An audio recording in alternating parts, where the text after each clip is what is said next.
Xo'p o'rtoqlar, hozir men sizlarga mana shu telefonning SMS'larini o'zingizlarning telefoningizga oson ulab olishni ko'rsataman. Mana chap tarafdagi sizlarning telefoninglar bu qanaqa telefon bo'lishini umuman farqi yo'q. iPhone mi, Redmi mi, Samsung mi, hammasiga ulanaveradi.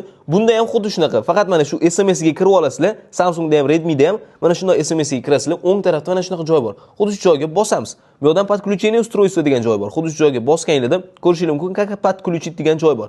Bu yerda mana o'zingizlarning telefoningizdan mana shu saytni ochib olishingiz kerak. Hozir chap tarafdagi telefondan mana shu saytni ochib olamiz. Mana o'zingizlarning telefoningizdan xuddi shu saytni ochib olasizlarda, go bosadigan bo'lsanglar, xuddi shunaqa QR kod chiqadi. Xo'p, endi ulayotgan telefoningizga bosasizlarda, pastroq tursanglar mana QR kod degan joy bor. Xuddi shu joyga bosasizlar, skaner joyiga bosamiz.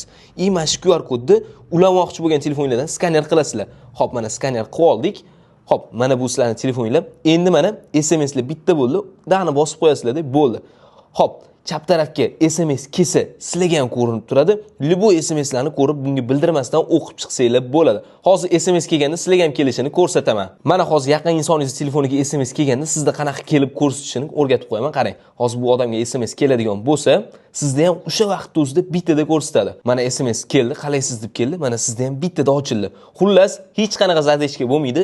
Bemalol ko'rib o'tirasiz. Eng qizig'i bu yoqdagi odamlarga siz ham xabar yozsangiz bo'ladi. Foydalaninglar, hoziroq mana shu funksiyani ulab qo'yinglar, yaqin insoninglarni bemalol nazorat qilib tursanglar bo'ladi. Agar yaqin insoningiz telefonida mana shunaqa soобщение ilovasi bo'lmasa, buni Play Market yoki App Store dan yuklab olsangiz bo'ladi. Telefoniga o'rnatib qo'yasiz.